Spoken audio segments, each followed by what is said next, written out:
start off where it is. See, we made this, I think so, a lecture on divine feminine a few days back, weeks back, I don't know. And this comes from 2 points. What Alex said, so I'll just put that in a little bit of context and what exactly this is. Now, again, as I said, that I always try to make it a point that, to put one algorithmic point and explain everything from that. So it becomes a little bit easy for people who are coming from different backgrounds to look at structure and not at their mindset. Sometimes this concept can get lost from where we are coming from. They have got spiritual, fundamental anecdotes coming from moral social conditioning, and we apply it in different forms, what we find in nature. So on a very ethereal base, when I discussed about feminine or divine feminine energy, I say that energy is something which creates. That creation again comes from something where either two forces are coming together or two forces are separating. And whenever this thing is happening, there is this sound, this force of creation, what is that sound, what is created, it starts creating things. Now, however incomprehensible sometimes you might think that how can sound create form? In the lectures which I've said, we told it is quite possible. Even when we are trying to internalize any energy, it is the form which turns to a sound. And when that sound is understood, creation occurs. So whenever we talk about energy, it is about creation, something which is getting manifested and the inherent power to do it. Either it can be in a subtle form or it can be in a very expansive form. Now, when we use those terms masculine and feminine, we try to understand this energy from human point of view. And that is what has been done throughout the spiritual sciences. If Vedic sciences of form and sound were very difficult for us to comprehend, because it is difficult to comprehend how information can travel from sound to sound. So then maybe it was put in some words. Those words, again, when you say it was a small community, they were listening to it, hearing it. Then with translations, different forms started happening. Those started getting studied in different forms. Eventually, societies developed. Let us say that when I always say Ved and Vedic knowledge are two different things. How you are putting a knowledge, executing a knowledge, has got nothing to do with the knowledge. Means I have a knowledge of creating clothes. That is a basic knowledge. But how I create clothes might differ from what other people are doing. So similarly, the Vedic knowledge encompassed all these algorithmic forms. The methods which were employed, maybe in terms of rituals and everything, they were done to understand that we as a society live on this earth, so we have to go through certain sections. Now we have to gain some knowledge, we have to reproduce, we have to contribute to the society, and then probably again go back to where we came from. So rituals were based in that form. When the tantric knowledge came, it decided that no, because at that time Buddhism was in influence, Vedic rites were on their own influence. So people used to think, what is life? Is it just doing rituals, or is it just going away from life? Like Buddhists used to do, they used to do vairagya, they used to go away from life. Can't a man or a woman or whomsoever, a householder, celebrate life, celebrate spirituality? So the concept, the same basic concept started being understood from an individual point of view.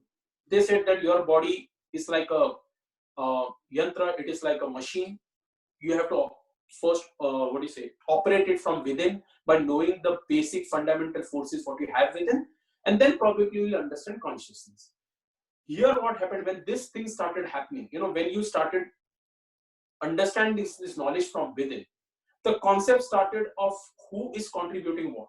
There was a time when it said that no, it comes from a female or from a male whose creative energy is a female, like the Shakti, and that is how it is.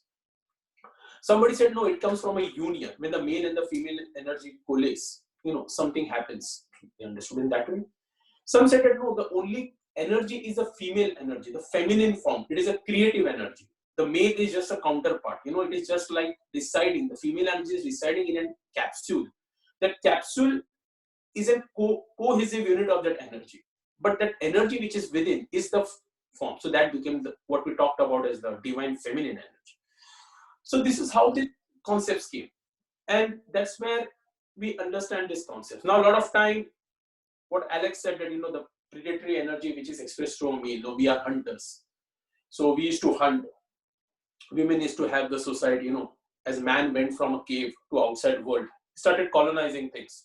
So let us say I have got like 10-20 people going with me.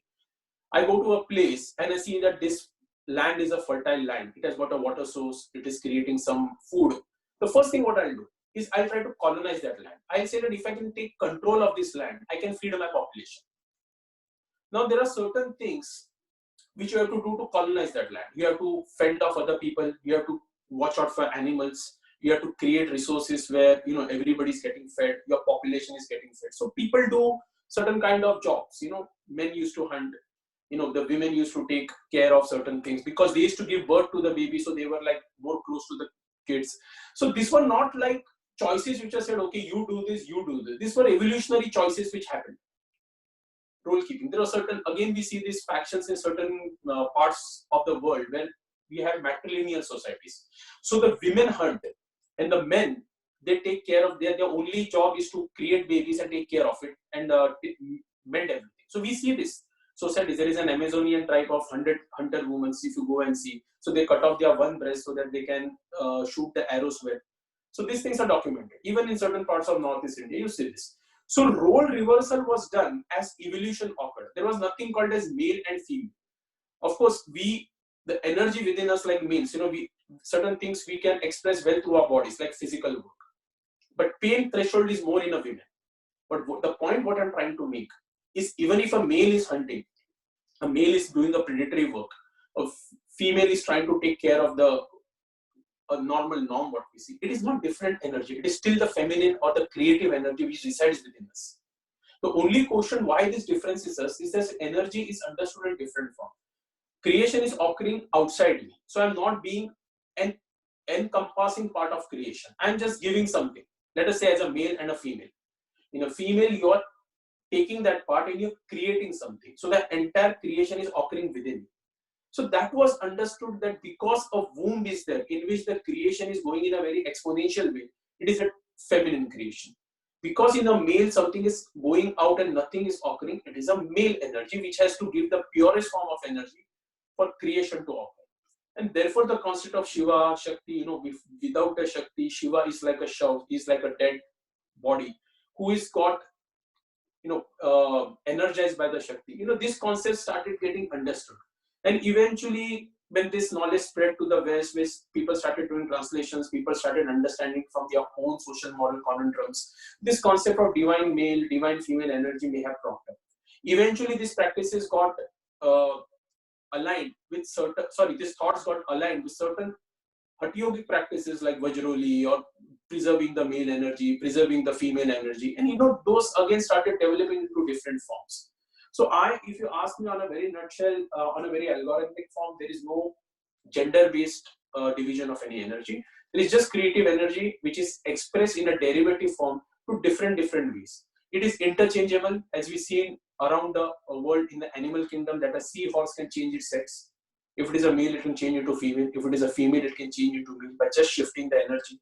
There are snakes in captivity without a female who self-fertilize themselves. There is this word for it. I am not recollecting it. There are certain societies like matrilineal societies where men do the job what female do. There are societies where female do the job what most of the times in a patriarchal society we are associated them with. So this cannot be the basis of masculine and feminine energy. Only way we can say is something is getting deposited into something is accepting and creating. Though there is a transfer of energy to different forms, we can understand it just for the ease of understanding. But even in a male, even they have to create a sperm, that energy has to get converted from something. So where that creation is occurring, we cannot say it is male or female. In your body also, in a male's body, there are female hormones. Sometimes the female hormones become more. I develop like loose breast or sometimes. So what exactly are we talking about female? Is it this hormonal complex? Is it this gender? Or when we talk about divine, it is just creative energy, which is expressed, which is one, but is expressed in separate forms. And that is the reason if you see the Hindu iconography, the Indian iconography, there will be male and female forms of a deity. If there is a Vishnu, there is a Mohini also of it. So it is this creative aspect, which is understood in terms of giving, in terms of accepting, as a cohesive force, as a separative force, all encompassing. But due to our moral social conundrums, the way we have come from, we only relate with energies on a lower levels with our insecurities. If you are insecure in some ways in terms of finances, in terms of mental, physical, social abuse, we try to find solace in that kind of energy. Sometimes energy is understood also as a repulsion. If there is a woman or a lot of women, as Alex said, are in a time they have got repressed over a period of time, and suddenly the women are showing some fierce form, they are hitting back. We say the Shakti and the Kali energy is rising. So, like these forms, I'm not seeing a wrong association. They can be a basis to understand this energetic quotient. But once you are on a path, this distinction slowly should die away, and we should only understand energy in terms of letting go, absorbing, or creating the balance, which, if anybody from different streams who is listening to this will understand, are the basis of Vedas, Tantras, Agamas, puja, rituals, and all other forms. They are only formed on this base concept of how to understand this first source of creation, where this band started, or the first last point of destruction when the band will dissolve in itself.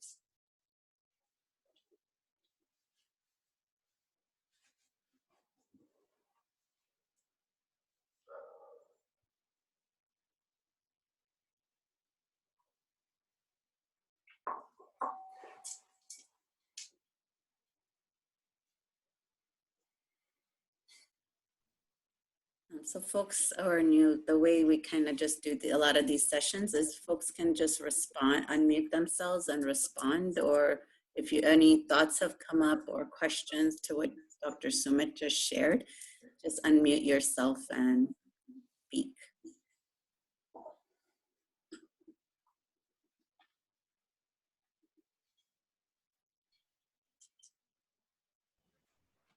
Hi, I hear you. There is no difference, and that's beautiful to sit with and to feel into. And I, like Bhairavi said, like beautiful and clear and unemotional. Thank you. I guess where I'm leaning into, or what I would love to hear you speak a little more about, is Oh, yeah. So like this is a mindset shift, right? Like I've got this like Western mind where I like think about like masculine and feminine, and I get that it's like at the end of the day, it's all the same thing. And from my perception, there is this distinct imbalance in the world at this time. And there does feel to be, and like when I speak about wounded masculine, I think I'm like speaking about Alexander's like hunter man. I would love to hear you speak into how, if there's a way to heal that, if there's a need to heal that, how we can within our own selves, because I feel like we have all of this within ourselves, how we can work to bring this like space of like equanimity, balance between all parts of ourselves. If I'm understanding that correctly, I'd love to hear your thoughts on that.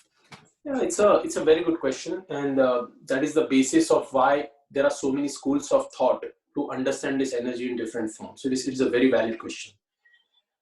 See, what I have been sharing, if you have listened to a few of my talks, is this algorithmic manner when there is no social moral conundrum. We are just talking about base modules where we want to reach. And when we talk about this society, which is judged in black and white from each one's perspective, there is something which is going wrong. There is something which is going right. Somebody is destroying the planet. Somebody needs to save the planet. There is a lot of abuse going on. A lot of people are holding on capitalism. A lot of people should be more considerate, more compassionate. And the problem occurs is that we use these concepts as an escapism, if I'm being a little bit blunt, to go into spirituality. I'm not saying it is a wrong way. It could be a way to start it. But eventually each person should understand where they want to go. Where is this inner silence and what they mean when we use the word liberation, nirvana, whatever, whenever you start any spiritual practices, this word comes up, moksha, liberation, nirvana. Now, what is your concept? See, most of the time the concept is that, if we are love, we are compassionate, we are trying to help each other out, I don't want to kill this, I don't want to kill an ant. What happens is these concepts build on you. These concepts, when they build on you, the practice stops. And it is a very individual choice. I'm not saying this to offend anyone. Each one has their own path to work on. But I can only speak for myself. as I see, and I've told this in previous lectures, because somebody in few lectures back was talking about veganism, cannibalism, maybe Alex was there. So I talked about this. In a society which is constantly changing, if you see the algorithms, and I'm quoting, I'm not telling you anything outside the books. These are not my thoughts. I'm just quoting, giving you a simplified version of how this information is related in a very unbiased way. That if you see how the nature of the life is working, no, we are just a part of the change. Even this thought coming in somebody's mind that I need to save the environment is contributing to this balance. So I told you in very simple sense, and if everybody starts eating meat, there will be no animals. If everybody stops eating meat, still there will be no animals, because you have to cut forest to grow farms. Then somebody will say, okay, you're growing farms, we are not killing animals, we don't want GMO crops. But you cannot sustain wild farming without mixed farming. To feed the population, you require bacteria or infection resistant crops, because on an open field the crops are exposed to too many. They have no defense. When something grows in a forest, it is supported by biodiversity. A tiger will come and take a leak there, a monkey will put his poop there, and that causes nitrogen fixation. But when you're just tilling the soil, everything is coming.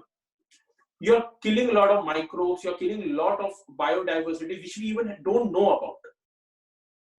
So you see, if we make a choice thinking compassionate choice, no, I'm going to support this, I'm going to support that is spirituality, then it is a very linear thought, because creation is still happening, destruction is still happening. You might support creation in one form, but it can support destruction in a huge form.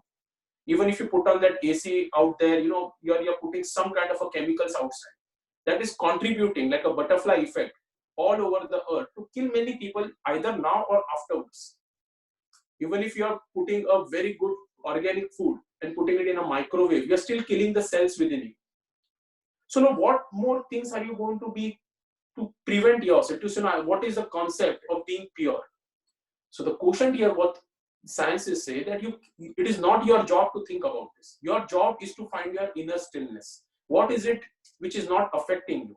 What is it which is creating purest form of creation without any baggage? It could be your urine, it could be your excretion, it could be your thought, or it could be some higher practices like mantra, which is making you absolutely stable, depending upon the school of thought you come from. And when we start cultivating this on a global scale, we understand that we cannot change anything. We are just a part of the change. Some people make some choices to support something which might be opposing our views. And this changes on very intricate levels. You might support a particular thing, but in that thing, you might not support something. And that is the reason why you go and join a group, then suddenly you say, no, I don't think so, this is for me. So was it not for you from start? No, because when you went there, you had no knowledge. When you started interpreting knowledge, your stillness said that maybe the thoughts which are coming are not filling me up in the right way. I need to move on. So see, this change, this minute change which is happening, this transformation which is happening is called energy. It is called whatever Shakti you call. When you get a voluntary control over it and you understand that this change can only be stilled within myself and not outside me, you go into upasana. You go into a place where you are one with your practice. And then nothing bothers you. So, this is something which has to be cultivated with application. We cannot learn it through books. We cannot learn it through translations. Unless and until you go out into the snow with naked, breathe yourself and make your body still, no amount of book practice is going to tell you that. So see, when we start understanding energy in an applicable form, these things start dissolving. However good lecture I'll give you, you might say, I agree with you. But tomorrow you say, no, maybe not. Maybe it's not in my mind. What he's saying is right, but I cannot apply. So that is what happens with different schools of thought. We already have a mindset. Okay, this is what I don't want to do. So this school aligns with me. I'll go and learn there. So the moment you go in restriction with some school, your mind becomes restriction in that. You're not allowing yourself to grow. You're thinking that as I started the lecture, that it is the same energy, but it is working to different forms. If you see that males are abusing women, it is the women who have empowered the males to do it. It starts right from your house. It starts right from the first thing when you feel obliged to do a job as a mother, as a wife. And once you get manipulated, it is very easy for me to manipulate you. We are not talking about physical fight. We are talking about this thing which is happening around the world. Today we are fighting for our rights. You say, oh, divine feminine energy, I need to fight for my rights. So what kind of a rights are you fighting? You might get equal pay, but are you getting respect for your knowledge? Are you getting respect for your individualism? You know, the real energy is that when you walk into something, people should know what you stand for, what you don't stand for. But that thing is not being cultivated. And here we have to all think about what we mean by cultivating energy in terms of whatever feminine and male form we are seeing.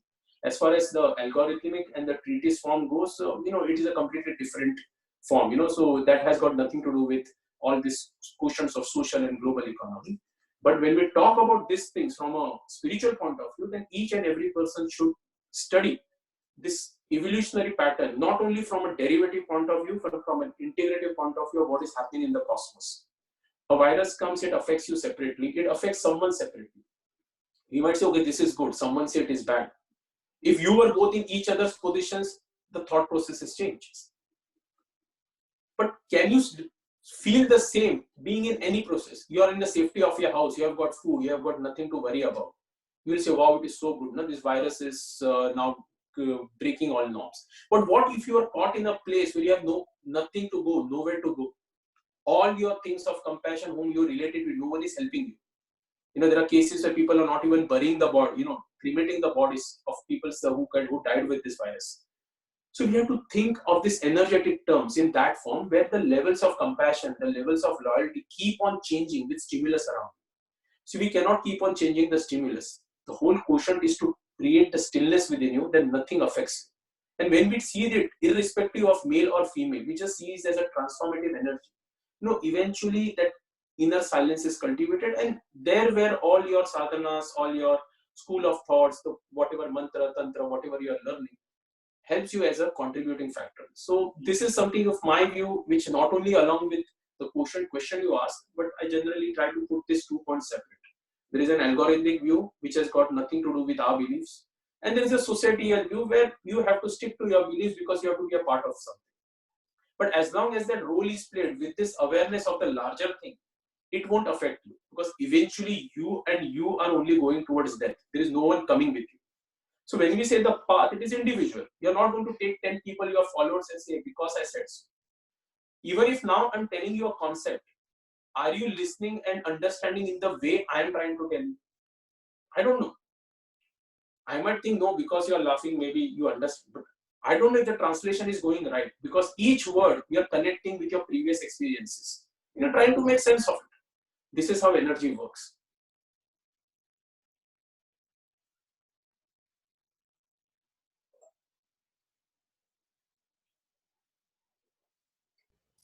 Thank you. I feel like I'm gonna need to listen to that recording like 3 more times, and that was brilliant. Yeah, Dr. Sumit, I've actually been thinking about, you talked about that in the last class I was in last week. I've been thinking about it all week and how powerful that is, and just even my experience of even other teachers I've learned from, and the ones that I felt the most, that's exactly what it is. There's the ones who they're sort of centered in themselves, and they're able to also communicate that well for whatever reason it connects with me. But I've seen other teachers who are these very famous, bright, brilliant people, you know, and I hear it and it makes logical sense, and then the next day it means nothing anymore. But then I'm like thinking of those specific teachers I've had who, for whatever reason, were able to connect on some level where it just feels like the information just comes in. It's not even a logical process, it just happens, and then I go closer to my centered self when I'm with that specific teacher. And I've been thinking a lot about that all week. I really appreciated you talking about that, and again too.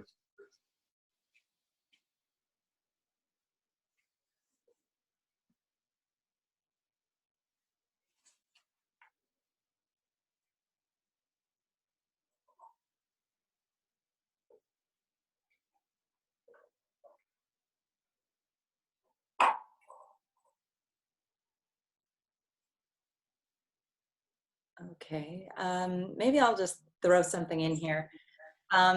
So this can be interpreted in any way. It's very broad. What would you say is wrong with men today? And now, I'm not coming from a particular place on this either, but I hear a lot of things that women in particular are not happy with about men. And I mean, I haven't been actively dating a lot of people and sleeping with a lot of people for many years, so I haven't really had, I don't think, these bad experiences. But can you riff off of that a little bit? It's a controversial question, man, but okay, I'll try. See, if I take the question with a little bit of pinch of salt and I say, what is wrong with men today? Now, is it in relation to the women, or is it in relation to how they are behaving? See, it is a very broad sense, broad question, and it can be interpreted in a lot of ways. So, but there are two ways I can say. One on a very physical plane, if you're asking on a very sexual level of why they are unable to, get into an experience completely, or what crashed their mind. And secondly, from the passive aggressiveness or aggressiveness which comes where they want to own an experience and own someone and, get on with their lives. So these are few questions which come to my mind. The first thing what I say is, what's wrong with men is this, in today's world on first level, is this uprising of women. I won't say uprising of women, but this freedom of women, when they have started expressing themselves in terms of jobs, in terms of choices, in terms of solidarity, in terms of owning of resources, which comes as a competition. See, earlier times, if you understand from a lot of societal views, I won't talk about the Western society because it cultivated much later in US and all, where people came to, to earn their jobs or earn their bread, the American dream, what we say. But if you see societies, even in India, after the colonization occurred, women were reduced to a part which was not, again I said, it was not something which was singled out. Okay, you do this, as I talked about matrilineal societies. It just happened, that because of colonization, because how human mass migration occurred, women were giving birth, they used to take care of babies, they had the best methodologies to take care of the babies in terms of milk and everything. So, and men started, protecting their lands, going out, fighting. It started, when I keep you in a dark room looking at a light and I force you to say, oh, this light is the best light you have ever seen. After 14 days, eventually you'll think, yes, maybe this is the best light I've ever seen. This is how human mind works. That now imagine this happening over an exodus of so many years.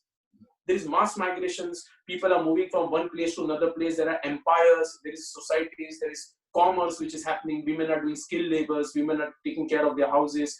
Eventually what happens is that if you are taking care of, if let us say there is no man and woman between you, and you are taking care of the house, not because you are a woman, because I am going out, I am doing something. Eventually what you will do, you'll start using your time to prepare food. You'll start using your time to tidy up, because it is not because you're doing someone a favor, because it is conservation of time. You're going to, somebody's going to come home, they are going to get hungry, there is no dinner time or lunch time. Eventually these things started developed. When Manusmriti occurred, when the code of conducts occurred in India, whenever it might be, I'm not going into the history of it, these rules were laid down of how exactly a societal living should happen. And here what happens, the repression starts. Because once you're doing a particular thing and it gets passed on into a culture, let us say I started with this thing, but it got passed on to my family, then from another family, then eventually your role is taken for granted.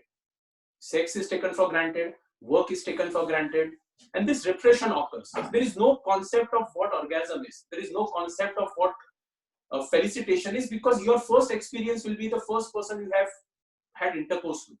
That is your first experience. There is nothing to compare.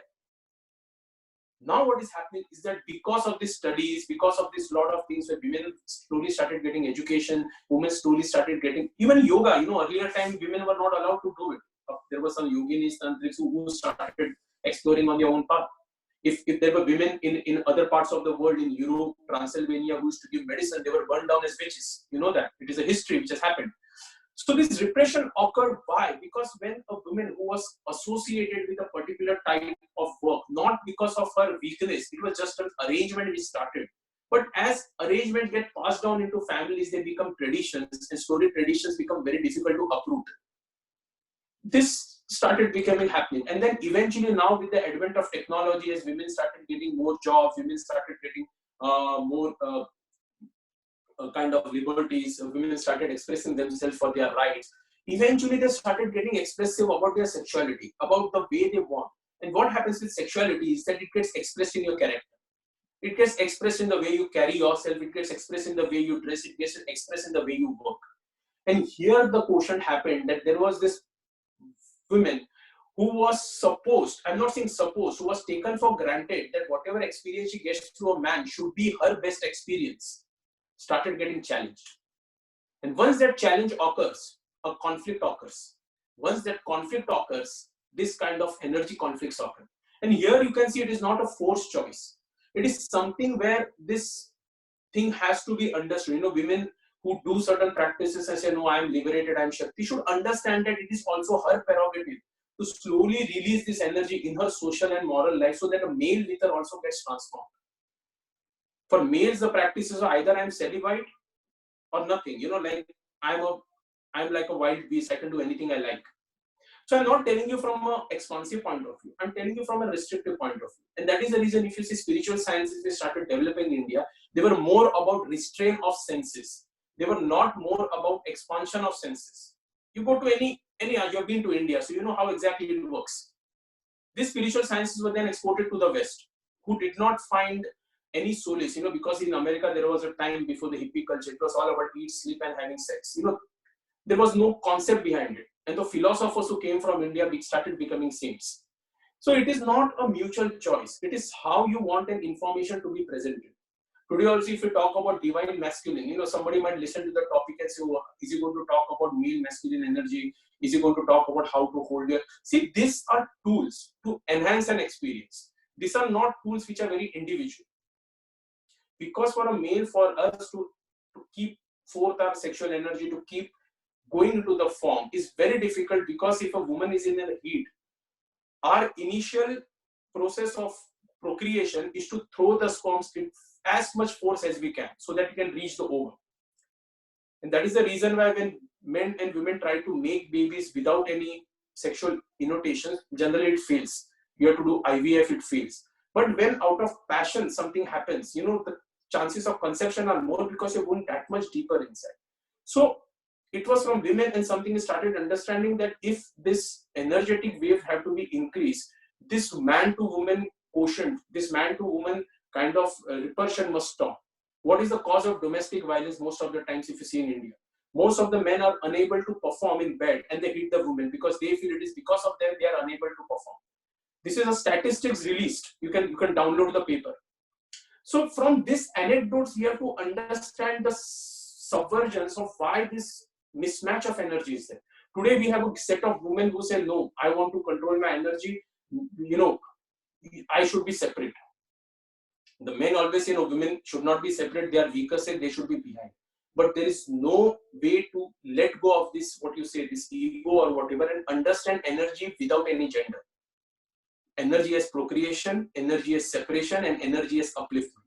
If this kind of thought processes, as we say in Kali Yuga, are talk to people, other than, you know, thinking it in black and white, no, I'm following the Dakshin Marg, I'm following the Vam Marg, I'm the Vedic rituals, I'm so, you know, then what happens is repulsions will never end.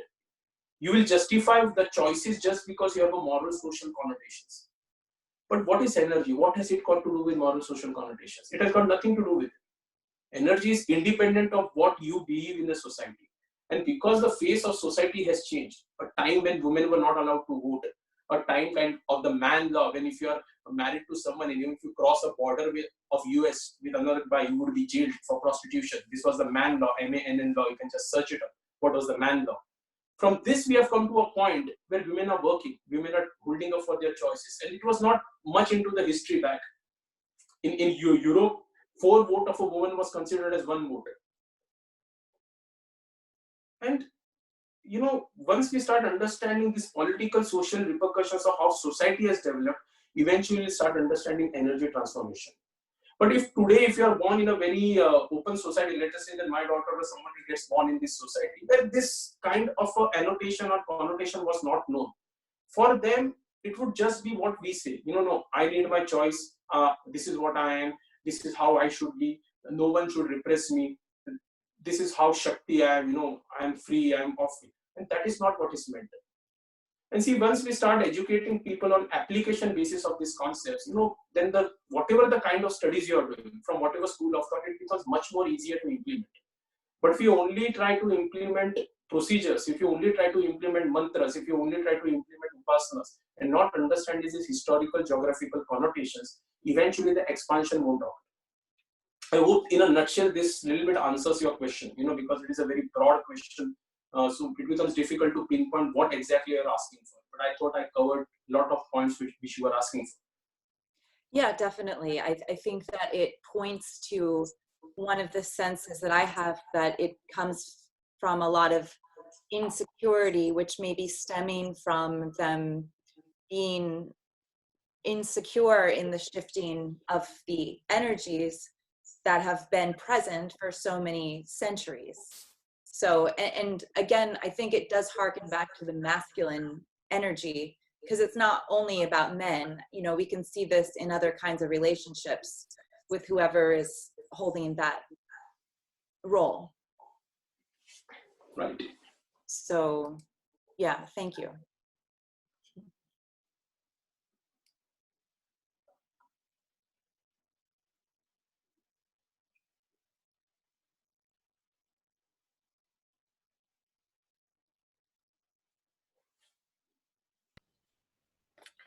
Hi again. I think I have a question that I'm feeling like a whole lot of anxiety about asking. I would love to hear your reflection on this. I don't know how it is in India, and this really pronounced wave of gender fluidity in the world today, especially in America. I notice it, and I'd be curious about it, because I know that, like, at the end of the day, like, we are everything. We are all of this, and like gender is a construct. And then I hear you speaking about, like, well, we evolved into these roles because of like, in a very organic, non-spiteful way, for lack of a better term. So yeah, I am curious to hear your thoughts on all of this gender fluidity and transgender expression, maybe specifically even like very young children. I have a dear friend who's like 5-year-old child was just like, okay, that we're a different gender now. Yeah, that felt scary. Thank you. This would take another big elaboration, but eventually I know where you're coming from, and that is the reason I talked about this organic evolution. And if I just, before touching your point, if I give you one example, maybe it will be easy for us to understand. Like, you have a house and you have no one to work for you. You are requiring a help because it's just becoming difficult for you to manage your job and your household work. So in your budget, you get someone to work for you. Initially, you're very happy with the kind of work she's doing. And I'm talking about she because you're also a she. That time you saw women, she's doing the work. Eventually, what will happen? Because she's working only limited, and maybe let us say she's working on 10 items and she's leaving 1 item aside. That thing will start getting into your head. You'll say, I'm paying her. Why can't she do one more? A time was there when you felt even if somebody comes and helps you with 2, it is big deal. Because it is coming in your budget. And when your budget comes, you want to own the experience. So here there is no male or female. There are a lot of relationships where female control the male. You've seen that.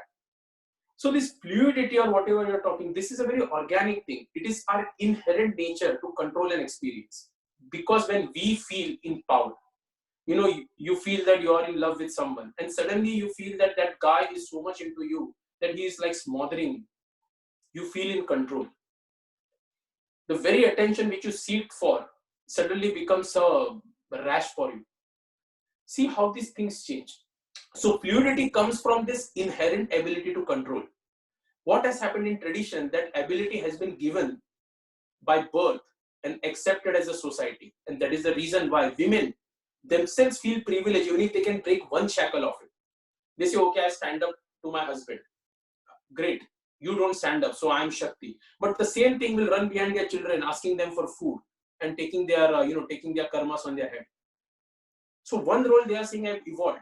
Why? Because that is the role they want to tell the society. See, people don't stand up to their husband, I stand. But eventually you are submissive to another experience. So the concept what I'm talking here is when you're not submissive to any experience, you're only submissive to your own inner stillness. Then that energy rises, and only when that happens, the society will change. The moment something happens to a woman, we feel sympathy. We feel, no, this should not happen because they are the weaker sex. I'm not talking about feminism. We feel entitled privilege because we are the weaker sex, because we bear a child, we should be given a privilege. But there are men who go through a lot of depressive times during 4 days, 5 days, like they are working hard for their children. They have got to go deal with a lot of abuse. They are not getting the favoritism. So, but if they say, I require like 10 days of home free stress, we won't agree. We say, no, what's in the world for you? The world is a platter for you. Again, I tell a lot of things in India, a lot of women take higher education like medicine, just to get married. And they waste one seat for a guy who can make a career out of it. I'm not saying that it is a wrong thing, but education is precious. So when we talk about this male and female, we have to take into account each and every transformatory things which is happening around you. And for me, this fluidity comes from this inability to understand this stillness. In India, it is very lucky that you can understand this stillness because you have access to so much of spiritual doctrines. But do we go to understand that stillness then? We go there for exclusivity. We go there for lineages. We go there for illustrious masters, just to take a name and promote it. And once you are a student of that illustrious master, you feel self-obliged that, okay, they should treat me with respect. And if they don't treat you with respect, you'll say, no, just because I'm a woman, they don't treat me with respect. So see, these are the problems we are cultivating right from birth. This is called as prajna aparad. It is a very important concept, which is given in the Shastra. So how exactly it holds you to your own opinion of the world. Because you're not listening to your intellect. You're only listening to the mind which is afflicted by everything around you. I'm not saying it is a very easy thing to cultivate, but people can start with small layers.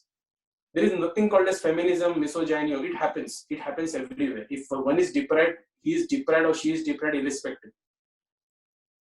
Only if it is a female, if my boss wants more money and he feels that he can abuse me more and not a woman, he'll pick me for that job. The woman might feel that, no, I've worked my hard. So the boss might feel, no, if I pick her and she puts a lawsuit on me, I don't want her. I'll rather pick this guy. Now you might think it is misogyny. You might think, no, it is my comfort. Who is to judge from what experience that person is coming from? So see, when we start making these opinions of small, I'm giving you, you pick up any example, I'll show you this, what fluidity you're talking, this is how it comes from our own insecurities. Any example you pick up, it will come. Why? Because this world runs on what we call as prajna aparad, where each one thinks that he is in control, he should be in control, he deserves something, and eventually is contributing to, of course we all are contributing to the world. But the quotient of understanding energy is not there. The quotient of understanding energy in any spiritual sciences is the stillness within you, that even though you are a part of the world, it doesn't matter. You cannot inflict anything. You are a part of the change and you have to just respond to the change, keeping the stillness within. And when people in today's world, it's a fantastic world. A lot of people have access to so many things. There are some people who are still deprived. But there are many people who have got much more access to things than people a lot earlier. Even if they start developing this stillness within themselves, to the chaos around them, a lot of things change. When I look at you and I can see that I can control you, your transformation is lost because I've already made an opinion about it. Why? Because you have already showed me with these 5 senses that I can manipulate. You might say, no, it is my duty. This is how life is. But then no one is told that life should be that way. You have a choice. You can create that spark within you. This is how great women leaders have come forth amidst chaos. And once we start understanding this and we apply this spiritual concept, this mantra, tantra, whatever you're doing, with that one pointed focus, along with diet, discipline, so that your mind body is getting the exact fuel, it is creating no corruption at a cellular level. Eventually, these things come out in a way you execute these things. I have experimented with a lot of these things, therefore I'm telling you. It is not like it's coming from the books. We have seen this experimented with very hard portions. And it works. Why? Because the control lies within you. And eventually, if you talk about fluidity, it is there. You can't help it. If there is gender bias, it is there. Why it is there, I don't know. But there are certain places where gender bias is not there. Why? Because have the people got enlightened? No. because the women who worked there, somebody had a stillness to create a change. You know, then earlier times, women were not allowed in India to do any kind of education. It was this Dr. Anandibai Joshi, who was the first woman doctor. She created the change. She went to a class full of male doctors with sari and all, thinking, I don't care what they think about me. That started the spark. And you know, that is required in each and every level of existence, not only male, even female or male, to think that if they are a part of the chaos, what they can do to be still. And once that starts happening, this change occurs, and you can use any tools to go towards that change. It could be a spiritual practice, it could be a book, it could be a master, it could be a YouTube web series, doesn't matter. I hope this little bit answers the question you were putting.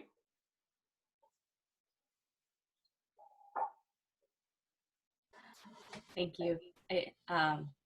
You just keep saying the same thing, and it's an important thing. Like, just center, stillness, Because yourself. too many concepts, I I can tell you hundreds of concepts. It is not going to make, you'll just say, I know so many things. But what are you taking back with you? See, this is a small session, 2 hours, 3 hours. No one can teach you any technique here.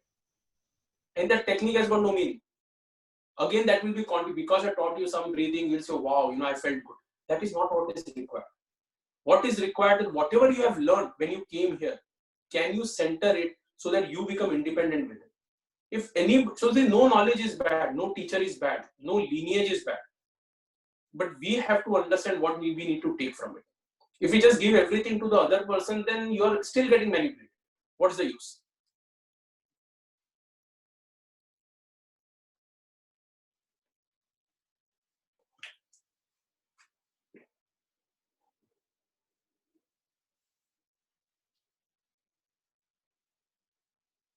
So there's a comment that came in I think in response to Shree's question. So if I understood the question, I think it was about more and more people not identifying as a he or she, but as they. We can see this more and more. And does Sumitji think it's a organic way of nature to balance the way it's organically supposed to be? That is, gender is fluid and societal norms are a human construct. See, as I said, maybe that is a good way to put it, but then it happens on individual level. I was just answering to this question, someone of how societies develop. See, for this world to work, if we just keep aside all our moral, social, good, bad, black and white things, if you just think logically, world works on discrimination. Discrimination, I'm not saying good or bad. You have something to compare. So you say, I'm rich now, but rich in comparison to whom? When you started on your first paycheck and then you got a higher paycheck, you say, I'm better off than that. But weren't you better off when you had nothing and the first paycheck? It was still something. So we always, our success, our growth, spiritual, is always done through comparison. Now somebody said that this fluidity should be there, women are coming up, men are, but if this disparity was not there, even this thought was applicable. If everybody was they, why would this thought be applicable? If everybody, you know, we fed all the hungry people in the world, are they not hungry? Has hunger gone away? Has poverty gone away? No. So on one level, we understand that we are a part of this chaos, and this chaos, however bad it may seem on a human level, that some people are getting killed, some people are getting into trauma, some people are being born blind, some people are getting abused, some people are being in power, allows us to find this stillness within us. Because this comparison is the stimulus for us to go on that path. So that is one thing which is required, I'll say. I won't justify saying, because there are many people who get the bad buck. Even I might get it tomorrow, somebody else might hope not get it. But that, if we understand that this is bringing stillness, this is something which you have to understand is a never-ending saga. I cannot change it. I cannot get rich richer. I cannot get poor poorer. It is within me. Then this stillness comes. And when the stillness comes, eventually it will develop to a point where this fluidity is there, where there is no me and you. We understand it doesn't matter. So see, these concepts are put in that way. Now you take these two simple concepts and apply to all the technical knowledge you have learned.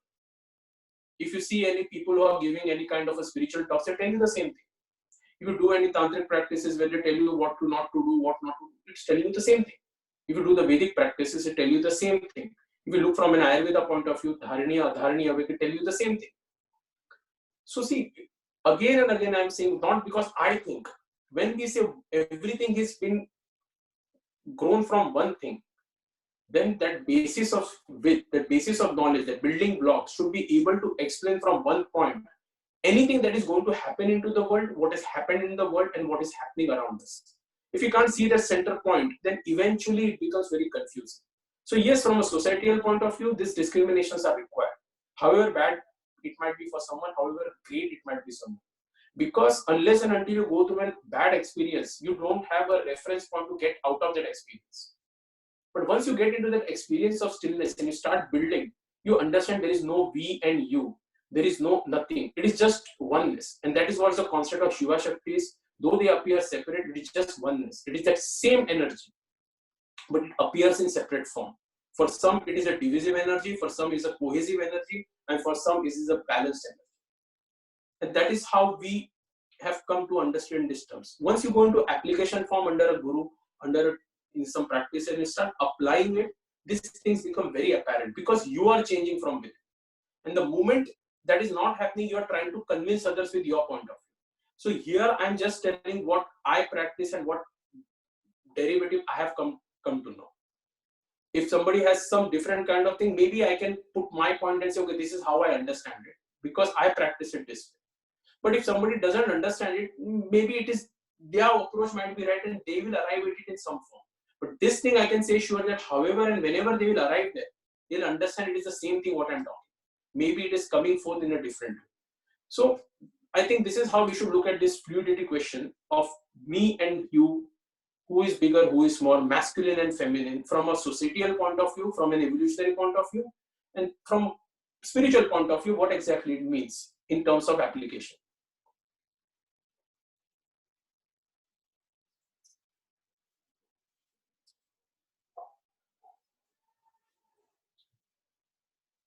So I have a question, Dr. Sumit.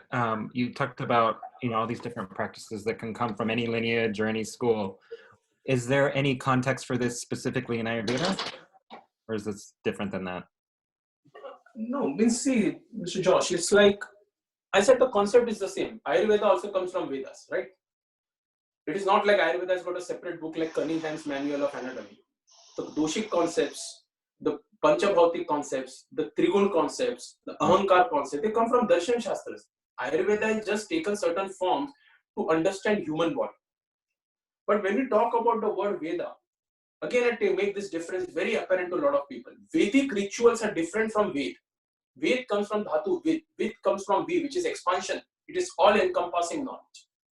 So Vedas themselves consist of mantra and Brahman. Now what is mantra? Mantra is not chanting something. It is a sound form, which is expressed in the prose form in Brahmans. Then Brahmans again have Aranyak, Sanhita, Aranyak, Upanishads. So see how this derivative form is coming.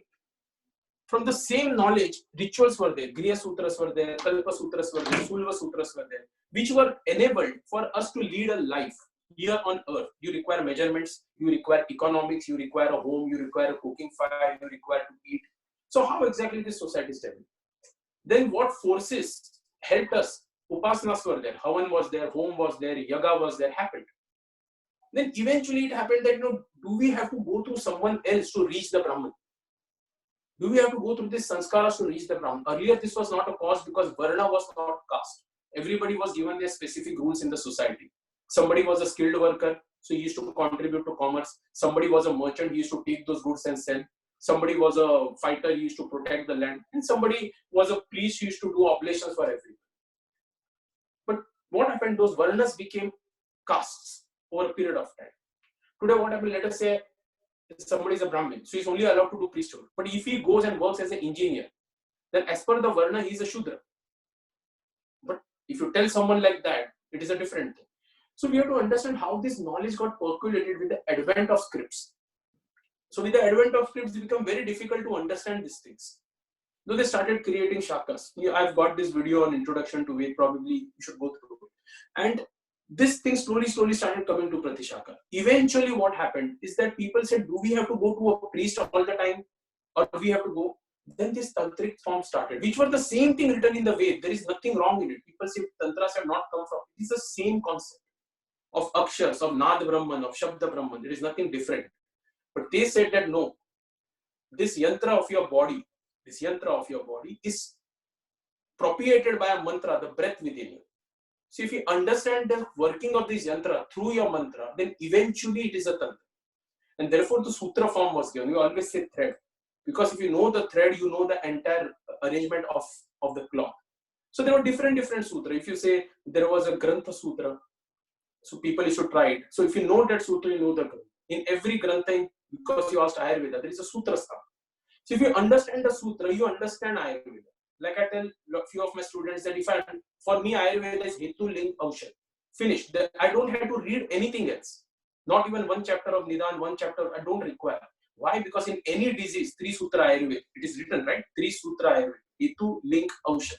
Hetu means you require to know the cause. This cause could be of this world, this cause could be of previous world. You know to know Ling. Ling means symptoms.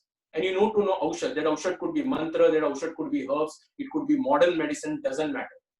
So if I know these 3 forms, I know all diseases of past, present, and future. So the term is given 3 Sutra Ayurveda, but we just read it as a syllabus. But even if you know this 3 Sutra Ayurveda and you don't read any book, you know Ayurveda. Because to know that Hetu, you'll understand the fundamental concepts of doshas, fundamental concepts of elements. If you have to know Linga, you'll know Ashtavik Parikshan. And if you know Aushadhi, you'll know all kinds of medicines which are of God medicines, modern medicines and all.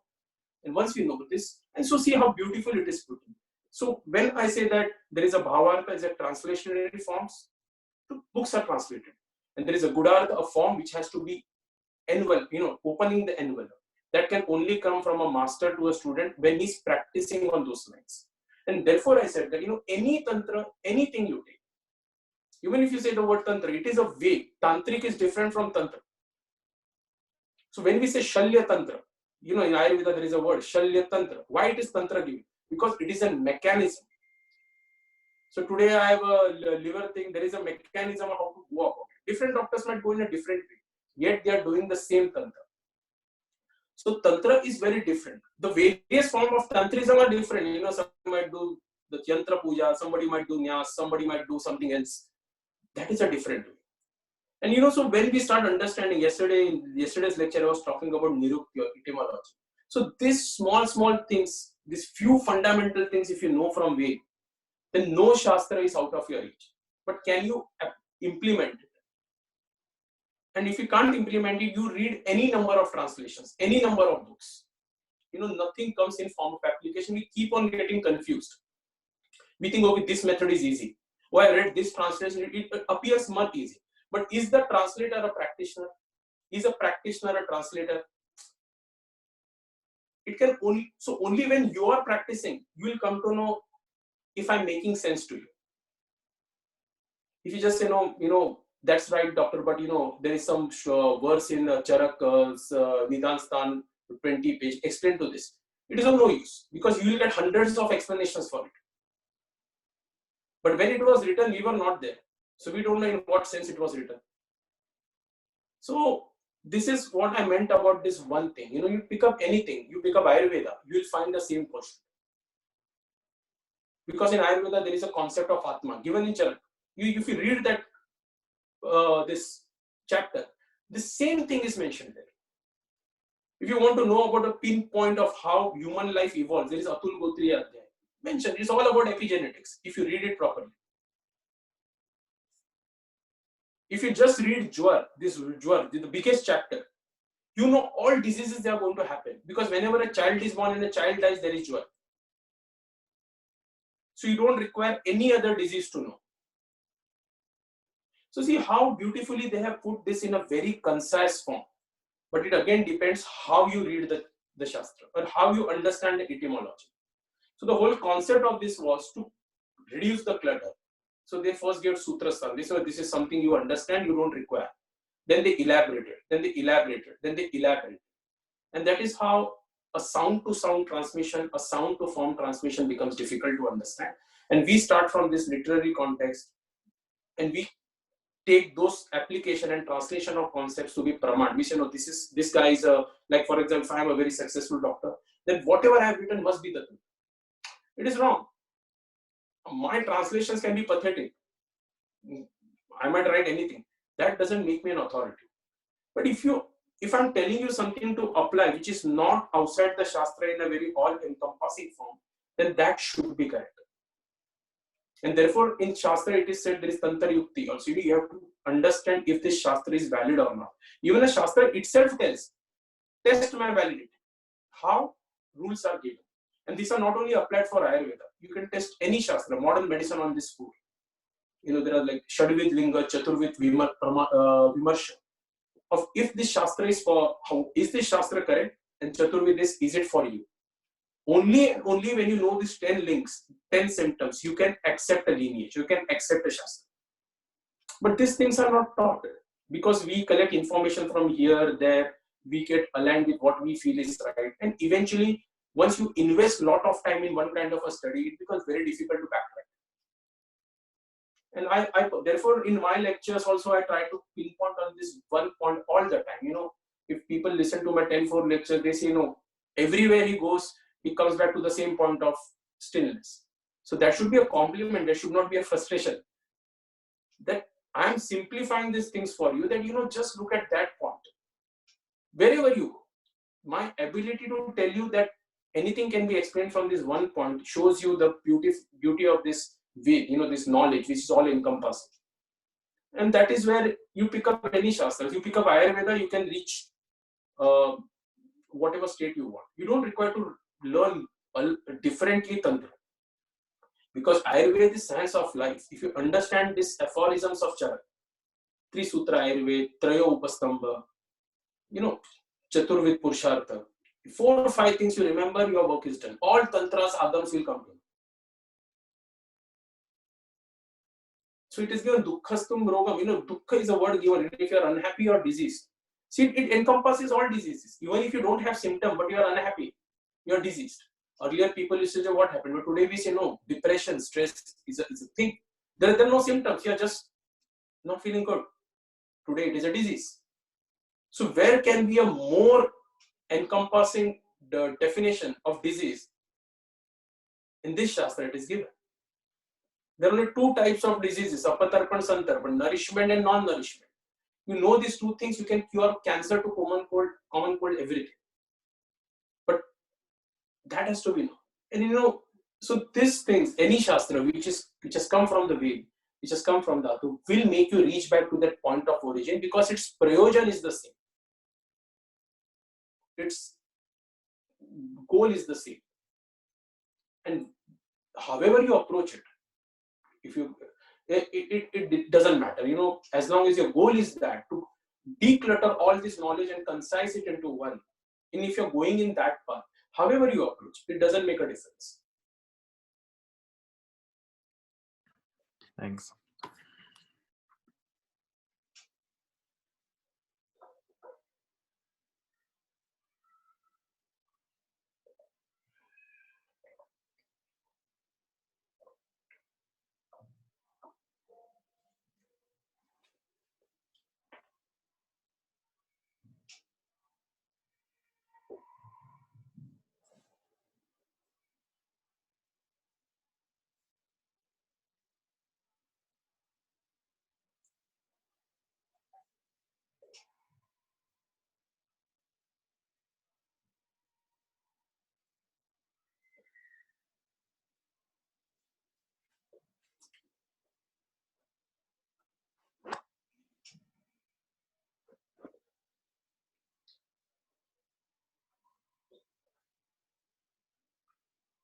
So Alex, does this, what we've been sharing so far, does it kind of address some of what you were speaking of earlier?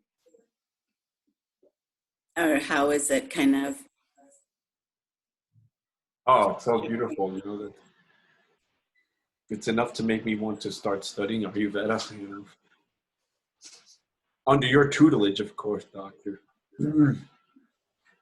You know what I did want to ask you before it gets too late? I don't have PayPal. Can I pay you a different way, doctor? You can ask Shweta, I don't know. Okay. Thank you. Yeah, it's just it's so beautiful and it's so complex yet so simple at the same time. It's just incredible, really. I'm almost. It feels like the context of my questions are just nonsense compared to the the level of knowledge that you're giving. It's just what I'm hearing is practice, practice, practice. That's what it's practice and more practice. That is the thing, Alex. You have to practice. Keep on practicing from the moment you get up. Practice the stillness. There's nothing is. You have to cut the chaos. Nothing is affecting you. You have to wear the knowledge, as I say, on your sleeve and go in your life. Only then you will get knowledge. If we just keep validating what we have learned from different people, it is never going to help. Yeah, that's a good point because I don't know because of my history. I don't know. Many of you don't know. I don't mind revealing it here, but I was a heroin addict for many, many, many years. About 10 years. Like I was an intravenous drug user. So that's kind of talk about the untouchables, And by the grace of God, I prayed if I could get out of this, that I could somehow serve. So the key for me, I'm seeing, because I always kind of go back to like the brain goes kind of loops to memory, a constant memory sensation, So I have to drop down into my heart constantly, more and more, especially now that I have the time. I don't have to be distracted with work and running around in New York. It's just insane. So now I have the time to sit in stillness and cultivate the stillness, the depth of stillness. And what I wanted to ask you, Doctor, I guess when practicing the meditative techniques, whatever it is, I'm assuming there's levels, just like anything else, of levels of depth and almost like initiation, if you will, to pass the tests. And I don't have a mentor, but so I just practice sitting still and just almost listening to the silence, or just opening. Yeah, just almost like surrendering to the process of deepening and following breath, and just deepening with the breath, deepening with the breath. But that's my challenge, historically, just to, because my nervous system has kind of been like almost like a post-traumatic stress from all those years of abuse. And I know that that's just a story too. It's only one possibility of like the endless probabilities of life that you have mentioned, from 0 to infinity. So it's like I can choose now, and then be of service. How to be more of service, and understand outside of my ego self and my sense of ego. That, because I feel like I still have a very strong ego, very very resistant part of self that. But also, again, trusting to deepen the practices. Doctor, what's your recommendation for somebody? I have a few years practice under my belt, but do you recommend an hour a day? Do you recommend half hour in the morning, half hour at night, an hour in the morning, or just as much as you can, period? Because I work with a Buddhist monk who tells me, just keep focusing on concentration and get better and better and better. Yes, I'll just add to it. You already have a technique. See, as I said, all techniques are a tool. Advanced levels come with what you have achieved. Advanced levels are not what you can perform. See, a lot of people think that if I can hold my breath for 10 minutes and you can hold it for 1 minute, then I am advanced. But if nothing is changing, it is useless. It is just a show off that I can hold it 10 minutes. Again, I'm coming to the same point. You talked about ego, or we talked, yesterday I had a lecture, I said how ego is different from ahem. Or the word what is called. So the is this inherent ability that you have manifested. So you have to first reach it in a purest form.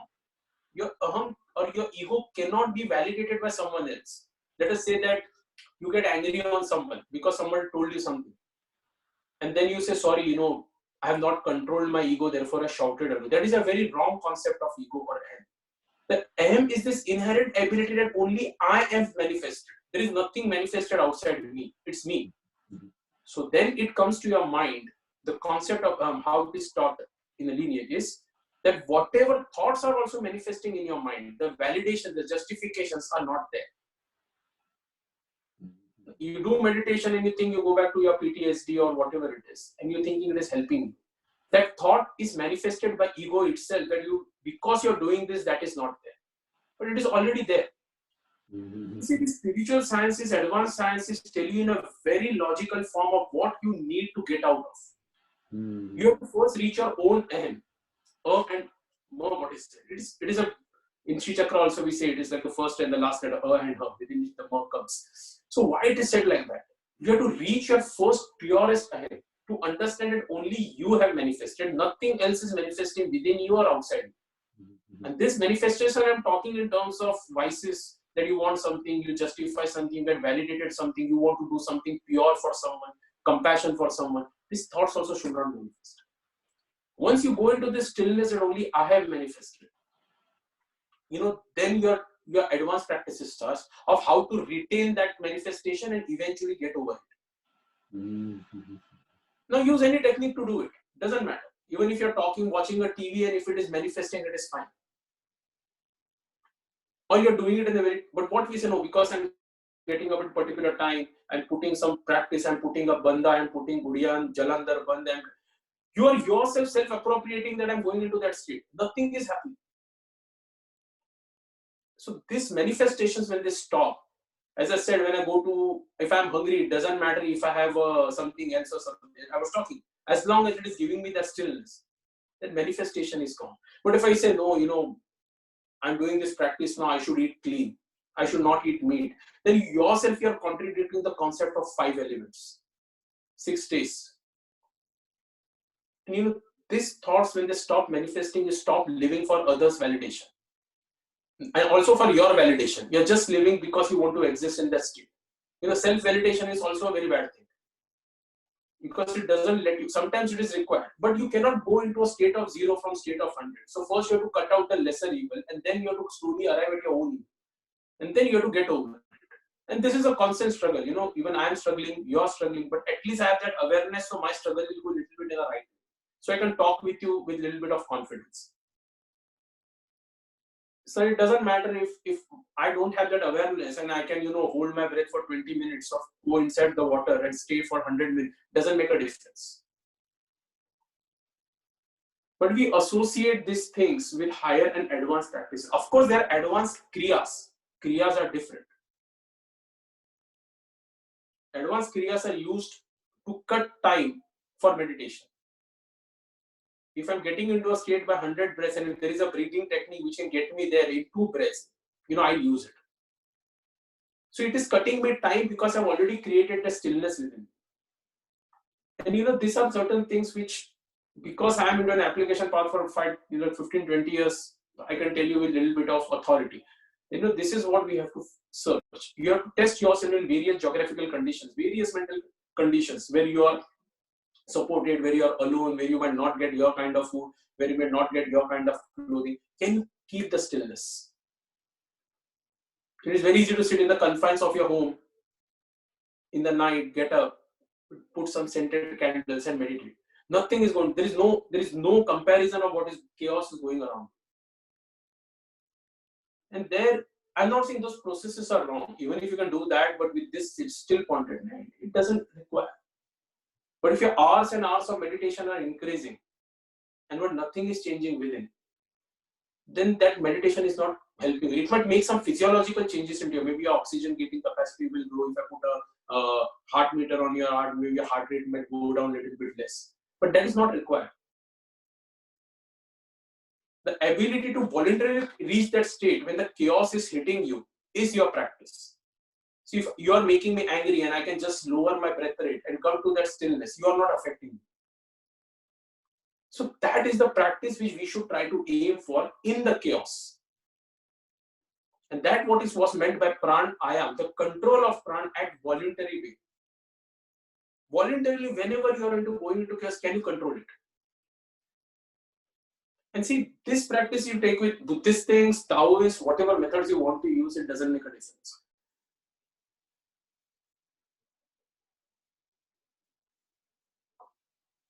Thank you so much for the clarity. Thank you.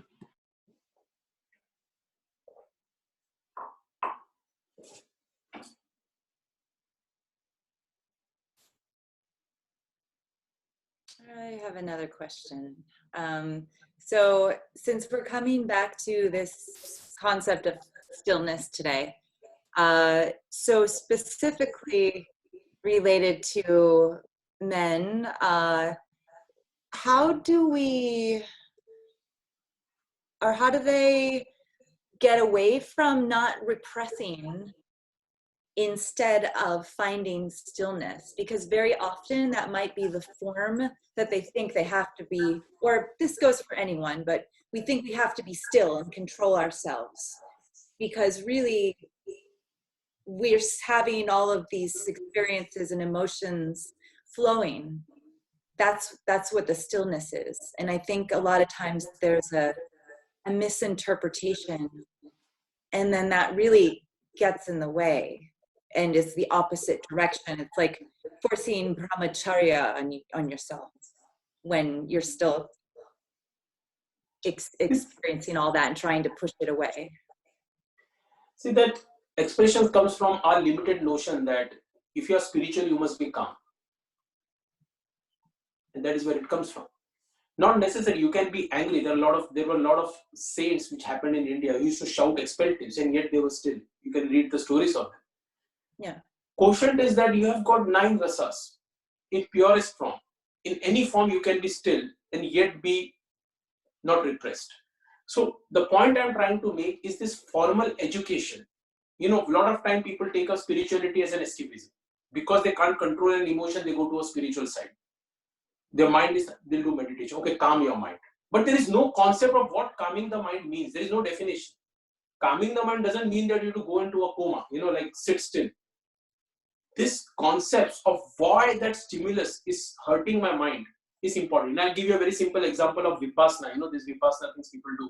They go and sit into the house for 15 days. The moment they come out, they shout on the first person they see. Why? Because 15 days I have been calm. Right? So this is the association when we have with spiritual practices, no one is going to grow. As you said, that it is a very exponential practice. It doesn't matter if you're shouting, if that is your first expression which makes you, a lot of people just shout out and they feel good. You've seen that, right? But if they suppress that anger, they'll get heart problems. Sometimes people get stroke also if they suppress that anger. But we concern that no, you should not shout. But if you are calm, you are a saint. If you shout, you are a crook. There is nothing written anywhere like that. They have just said that you should be still. So if that shouting with a methodical way, awareness is making this, it's fine. Okay, in a society, you can't go on shouting on everyone. But that awareness, that this is your natural instinct. First, explore that natural instinct and then withdraw with it. And this is how the training of the spiritual sciences should happen. I'm not saying, a lot of people have found benefit with techniques when they can't get over there some kind of stress, addiction or whatever. So I'm not denying the fact. But if we keep telling them that this is the way you should go, then eventually that becomes a dependency. Then the addiction goes away, but this addiction starts. And then they stop functioning. Nothing creative happens. The economy stops, the growth stops. They just go into a recluse saying that, no, I'm Jivan Mukt, I don't want anything. And in a society, in a functioning society, this thing should be therefore, why the reason I'm talking about this algorithmic form. This is the reason that you should first know where you want to reach. What is the chaos within you and outside you? What are your natural instincts to deal with the chaos? Some people shout out of a chaos. Some people fight out of a chaos. Some people are very calm in a chaos. Some people cry. Some people stress.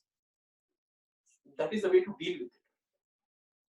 And these are all natural rasas which happen in a human mind. So once we start understanding these concepts, I'm just telling this basic concept no one teaches or no one dwells upon. What is yam? What is niyam? We say, no, yam, niyam, what? It is nothing, it doesn't matter. I'm doing pranayam. I'm sitting in asana. But if your food is not proper, you're getting acid. As I told last time, if I've eaten something bad, my stillness is gone. Even if I want to give a good lecture, I won't be able to give. Why? Because my mind is not accessing it.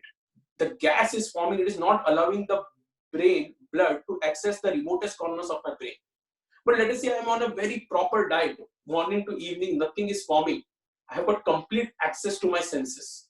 My ears are open, my eyes are open, my nose is open, and I'm reproducing a lecture in a much better way. See, these are very practical changes, which I was talking about in last lecture with someone about Pran, I think Nandit, about these things.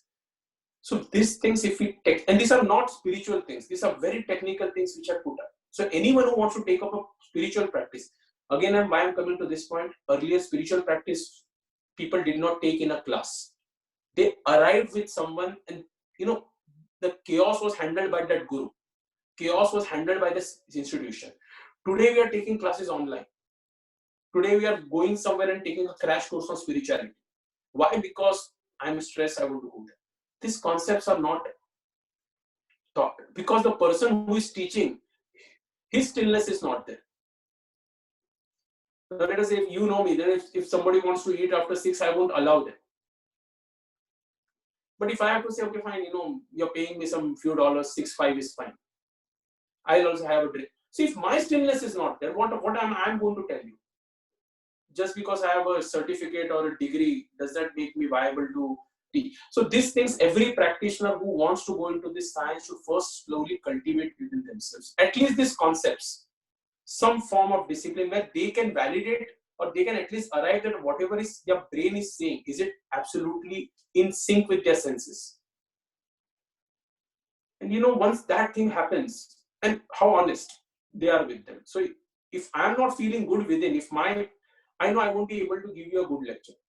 So if I have to give a good lecture, I have to first prepare myself to be in the right sync.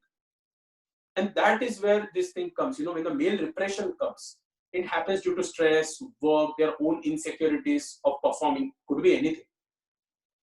But if you tell me, no, just take some eggs, some rudraksha, start meditating, do we know what effects it is happening on the other systems, on digestive system, on brain system, on functional system? We don't know. If pran is moving, if you're trying to get it is affecting the all nervous system. What exactly quantifiable effect is happening? Now, okay, you tell him, you do this only for 10 days, but in this 10 days, don't eat this food. Do it at a particular time. A quantifiable experience will come.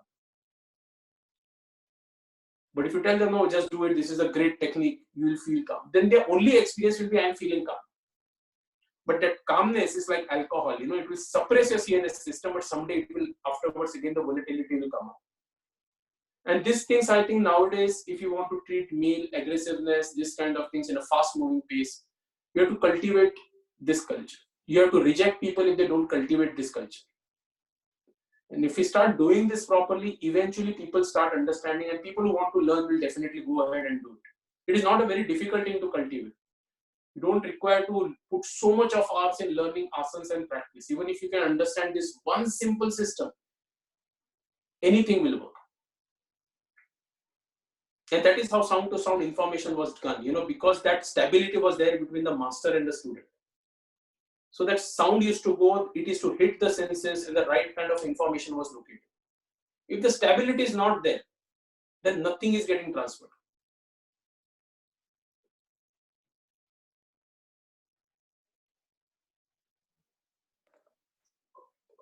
Wonderful, thank you.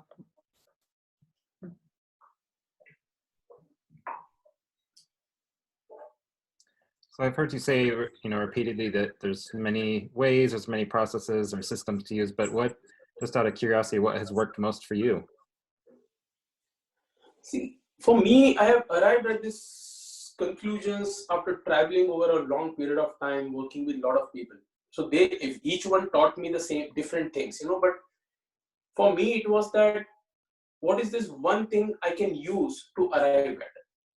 And for me, the algorithmic concepts are very important. Like I said, if somebody asked me, Vyakaran, grammar is called Vyakaran, I would first question why it is called Vyakaran. Why not something else? Because in that time, it was nothing that, 10 words, take your pick. Or you like this, we'll call it that. It was not like that. Everything made sense. So why is this? Why is this? Why is this? Then you arrive at a point, why is Brahma called Brahma? So see, this etymological changes when I started reflecting on, then you start understanding. A lot of, I was giving this lecture last time, we say, Apurusha, Vedas have come from sound. But no one asked, how is it possible? So when I made that lecture, I went to the lens to make people understand how exactly it is possible. So when you start understanding, it's a mantra, you tell something, and you utter within. But when you utter within, if you think of that word, it is not mantra. Because mantra is a sound. Mantra is not an akshar. Mantra is not a word. There is a difference between these things. When we start understanding these differences, then you apply techniques to go reach there. But if you just say, I have a technique, then you are not reaching.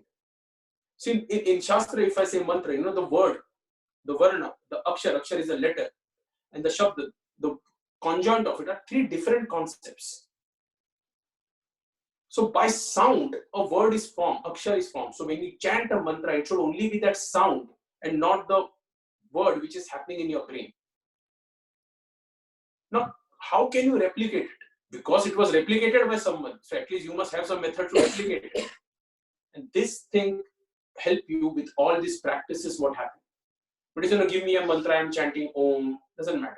Because with that nad, the resonance, you should know what mantra it is. But to know that resonance, you have to utter that word. But how will you know the resonance without uttering the word? So these things, you see, because you have learned Ayurveda, you know what I'm talking about. Mm-hmm. So these things are very important. When it is said as a phonetic science, we should go to the basic etymology of it. And anything you do, Buddhism and all, it has some kind of syllables, it has some kind of resonance. That resonance is important because your body also works through that resonance. Anything goes down, goes up, it creates a resonance. And when that entire cellular resonance comes in sync, then the concept of body and concept of that breath within, whatever you call it as prana or whatever, becomes true. Use any technique. There is a methodology to it. You have to go through strict dietary processes. You have to align yourself with the sun and the moon. You should be able to control your hunger with just the mere taste. So if I don't get food, I must be able to sustain my body on sunlight. I should be able to feed myself on water vapor. Then breathing techniques come. If I do sitkari under a leaf, I can take water inside. But then it is only required if I'm not getting water. I cannot do sitkari under a tap, right? I will drink it from a glass. So these techniques were there to create that stillness. So in any geographical condition you be, in any mental condition you be, your practice is not going down. Because it is very momentary, a lapse goes away. Right now you are listening to me. So is it the word with which you are making the connection, or is it my sound with which you are making the connection? These two are different. When both are in sync, you will get the right knowledge. If you just listen to my word, it will get lost in translation. If you hear it with the sound and pitch, the exact knowledge will come. So see, these are very quantifiable things mentioned, written, handed down. But we overlook these concepts. And when we start understanding this concept, which I can talk about myself, from my quotient was to just understand and imbibe these concepts. Then the practices, whatever I learned, never made a difference to me. So I learned a lot of practices, but they never make a difference to me. Whatever I can use whenever to reach that stillness, I'm fine with it. So this is how I think each and everyone should start thinking about what is that one quotient we want to arrive at. Once we start that, you can start your journey, and then you can reduce the clutter of books you have in your house, thousands of books, you can get it down to 2 books. No, so those all things start. Yeah. Thank you.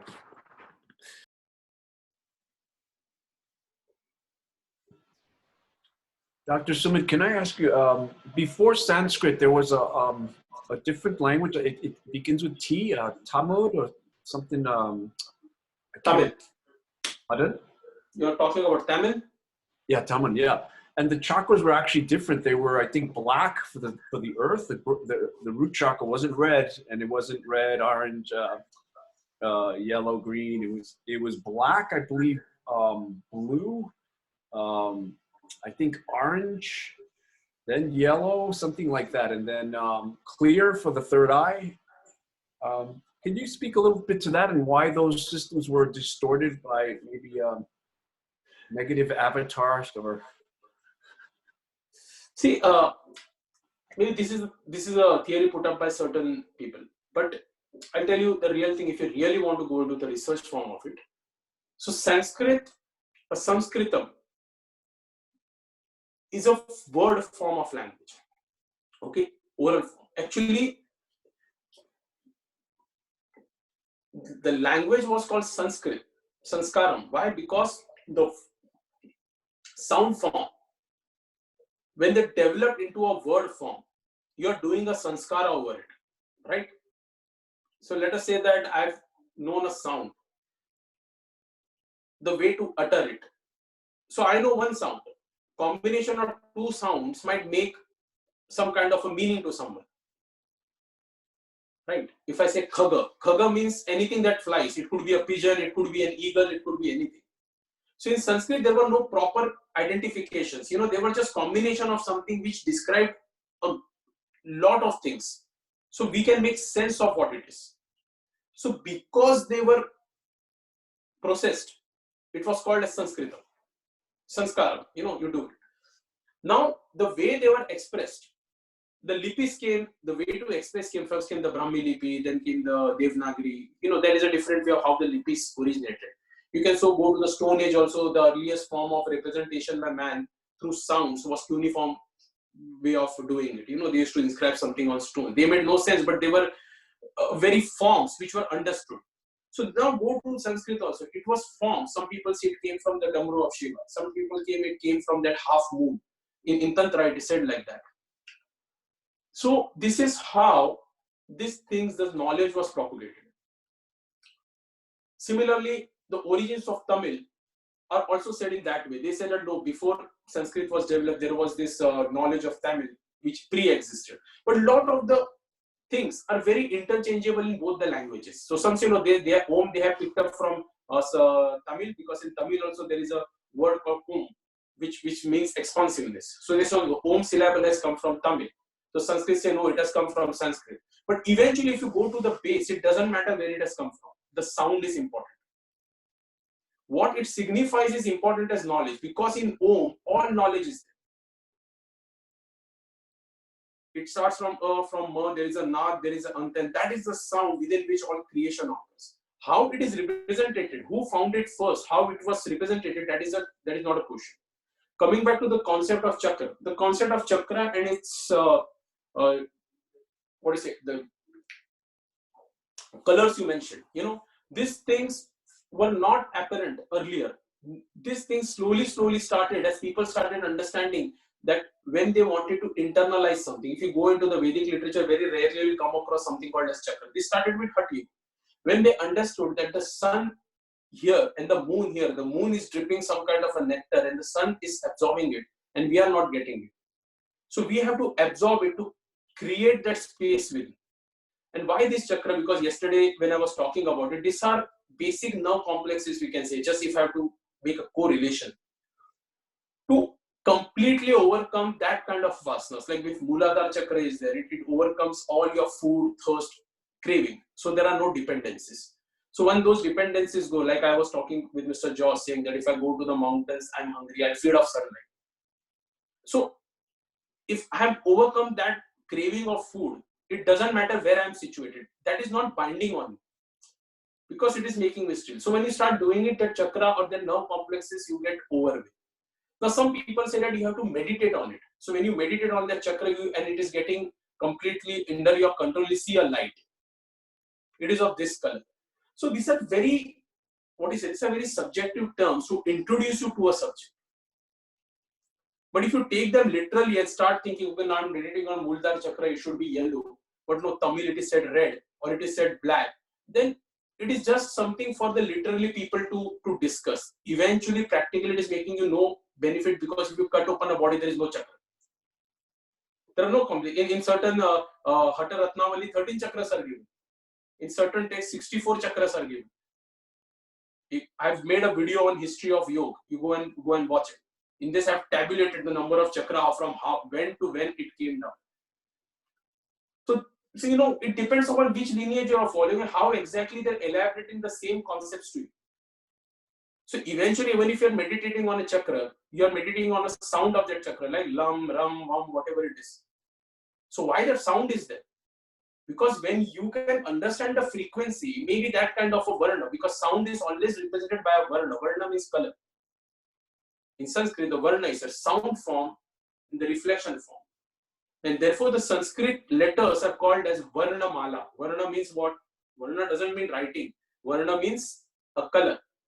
So when we say varna mala, it is the subjugation of these colors, which then go into the akshara form, in the lipi form, which are represented as a gross letter.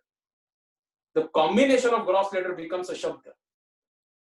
So that shabda is Sanskritized because it carries a meaning.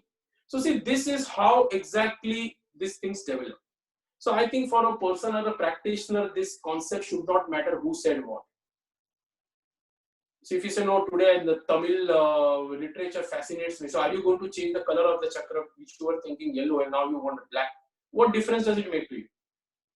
But if you understand the sound, then I think, therefore I said, no, these too many concepts clutter us. We go into elitism. If you know this is something special, this is something special. No, this guy is saying this, but this guy is saying something more than this. So I should follow this. I should declutter your mind. Entire lifespan is lost in thinking what is the right information. So instead of that, just understand what exactly it signifies. Try to implement it in a life which you are living. You are not going back to the mountains. There are no rishis and waterfalls still there in Himalayas. Very few. Most of the times you will get a plastic bag on your head. So there is nothing like that.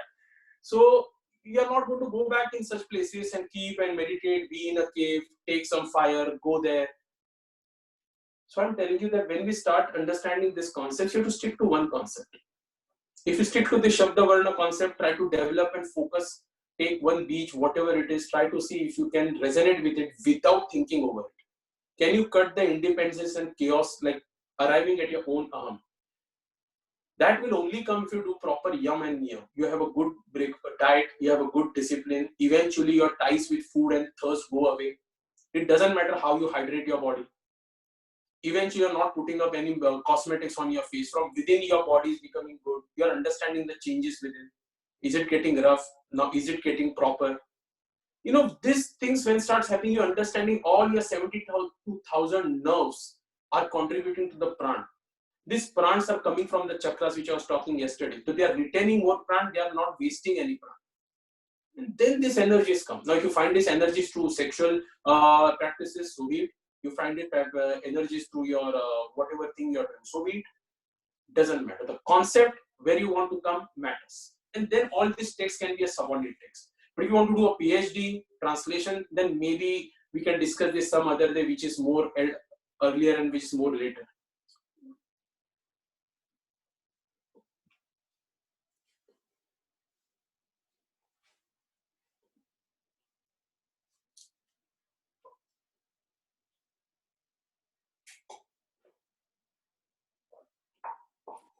Dr. Sumit, can you share more about when you're chanting a mantra and you're speaking about sound vibrations, and then one is practicing that mantra, and then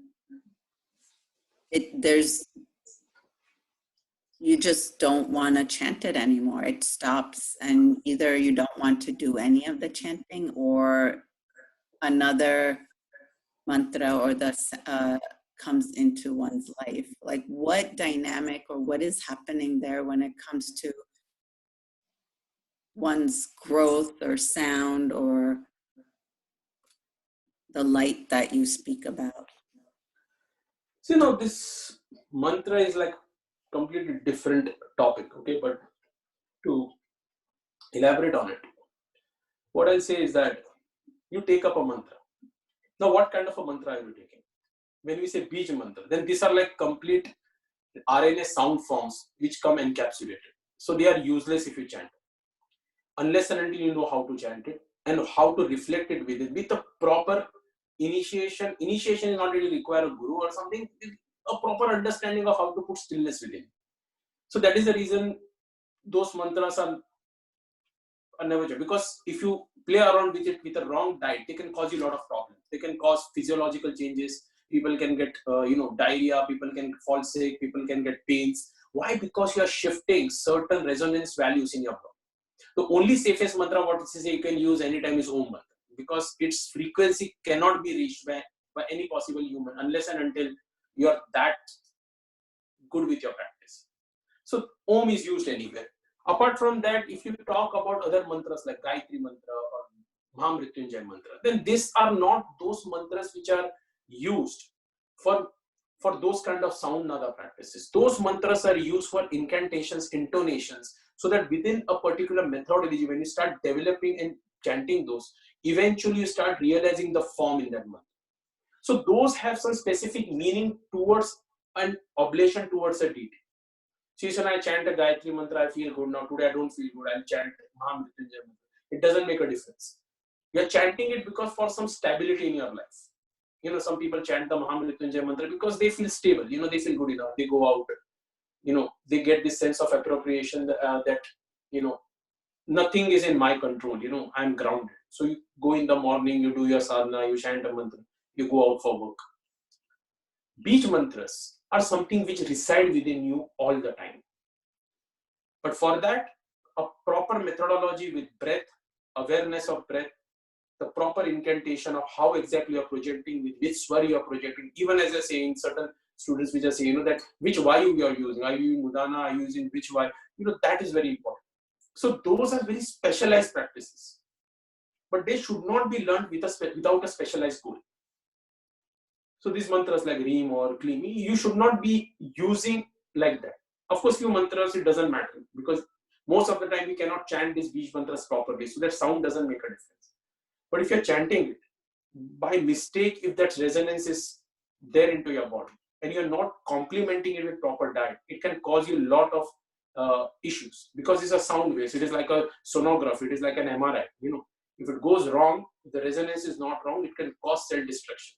It can cause leakages, and therefore there is this method called as initiation. Initiation is done only when the student is ready to completely surrender to the process. When he has got no awareness of his body, mind, and anything, it doesn't matter. Only then the prana can be gone into it. So this is my practical experiences which I share. Rest, any sutra can be a mantra, any mantra can be a sutra, but this specific distinction has to be made. The only exception is Om, and for some quotient Reem. Those mantras generally don't cause you issue, because those frequencies is very difficult to replicate into your system. So Om is generally used as a Shanti mantra. It is a very powerful thing to arrive with the Nam. Only few people with lot of this can incant it. And therefore, if you see any mantra which is said, we say Om Shanti, it is used. It doesn't, but you'll never see Reem Shanti, Kleem Shanti. You'll never see that. There is a reason behind it.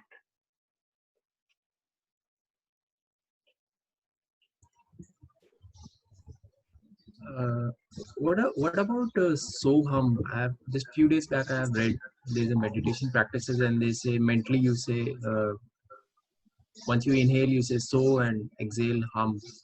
Is there any positive or negative effects of that as well?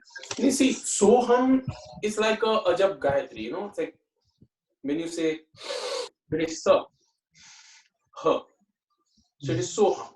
So Soham is your natural flow, the Ajab Gayatri. The moment you are born, you are breathing in air like, and the last thing you do, leave your breath. Soham. Now when you reverse it, that is a very specialized practice. You go into Hansa, like a swan, which takes away the water and only drinks the milk. The reverse thing is Hata, where you are reversing the moon and the sun to get the energy up. So that is the concept behind it. The Soham mantra is always going. So being awareness means you have to deep breathe, awareness breathing. You are doing Soham. So every time, whenever you are breathing, taking a crap or doing anything, you are aware of that Soham. You are still going into stillness. So, these things people have studied, and, with different, the different things are special. Right? The Soham, like a Ajab Gayatri, is a very simple meditation which anybody can do. Awareness of breath. Stillness of breath. You don't require anything specialized to do about it. Just awareness. Of course, that is the most difficult part, to be aware 24/7. But you don't need to chant anything. It is happening on its own. So it's saving you some breath, And when you do Soham properly, in a very regulated manner, with proper diet, it becomes hums, which automatically reverses with the sun and the moon. Then you start seeing that with one nostril it is going Soham, then eventually it is going from second nostril and Hamsa, because an alternate nostril breathing starts on its own. So you have to start developing it with proper projections. It has to be learned slowly, but Soham anybody can do. Okay, thank you. And there's one more thing, as you said like in starting, there's one energy and then it goes to male and female. I have a very basic question that how this energy decides whether in this birth will it be a male or a female? See, now that is, I'm not a rishi to answer that question. So a lot of people have contemplated over it, but eventually that is what is the karmic path, right? So when you see the concept of Atma, whatever it is said. So in the answer lies a little bit in Mahabharata, Bhagavad Gita. In Bhagavad Gita, it is said that, she says to Arjun that whatever work you do, action you do not think of its fruit. The moment you think of its fruit, a reaction is created. The moment you do any action, you might think I'm doing for good, I'm doing for bad. A reaction is created. Let us say a genetic code is created. A stamp is created. Like you go into a bar, they stamp your body. The stamp goes on your Atma, on that energy. When you die, it has got a specific mosaic code. It selects that kind of a uni.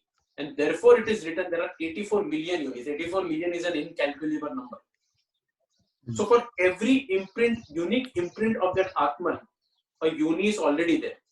So it is, nothing is going out and coming in. The encapsulation keeps on happening. So therefore it is said that eventually when that genetic code of a human happens, it enters. What kind of a derivation it requires, either through a female or a male body, that gender it selects. But it is not a restriction. It can be expressed in the same form in both the genders. But the societal methodologies make us think that no, it is different. Because in you, there are, when you are born, all are born neutral.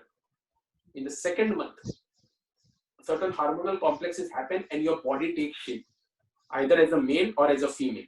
Till when you are born as this small person, there is no division of who you are.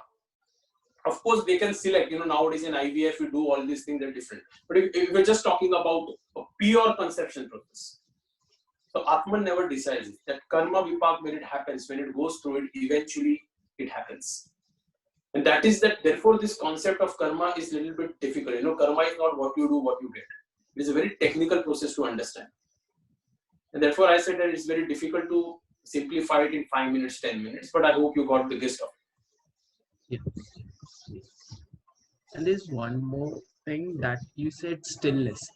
So, okay, if you practice meditation or any technique, you feel still or you feel good for a few minutes or for a day or a two. But once you are there on field and you have a lot of jobs, like a lot of tasks to complete, and you have less time to complete, and there's, I can't say stress because I don't understand stress as such, but yes, there is like, I have to do this, I have to do this. That stillness is gone. Like in few minutes, it's gone. So how to be still and do all your tasks in efficient manner in that way? Sometimes you are able to do it in efficiently where there are 10-20 tasks, but sometimes it happens is you are gone and you just rush and do it. So my question is to how to be still if there are, like, sometimes it's natural, you are able to handle 50 tasks, but sometimes it's not natural. Sometimes you feel, why earlier I used to do 100 tasks, but right now with these 10 tasks I'm getting disturbed in some way. So how to maintain that in any situation? I know practice is one thing, but still stillness I am for not me, convinced. stillness for me is not what exactly you are saying. Stillness for me is to not any task like affect me. So let us say I am a doctor, I am working, but tomorrow if suddenly that stillness is getting bothered because too many patients are coming, am I ready to leave it? That is stillness, because I am more one with the stillness. Stillness is not the efficiency to keep on doing the economic work properly. So that is not in your hands what stimulus is going to come to you. I am still today. I'll say I am going to be still, and suddenly a news might come that something has happened, and my stillness might be lost. Can I go there, do my performance, yet be still within that knowing it is not in my hands?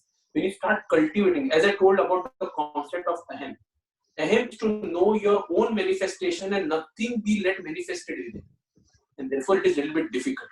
So when you go with this concept, when you can do hundreds of tasks, that doesn't mean you are still.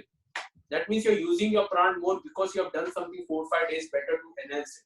Somebody who cannot do 2 tasks because you are disturbed right from the beginning. It is not because you have done a meditation and you can go and do it. So stillness is not ability to perform tasks without any stress. Stillness is to maintain that stoic silence with anything that is going around. And it is not binding on you. Be it relationships, be it with mother to father, wife, job, money, death or life. That stillness is only cultivated when you understand that this is manifestation, body, this encapsulation is going to die, and what I can do to keep myself independent. That is the stillness. What I'm just making a mock translation. This is what I was meaning for. Thank you.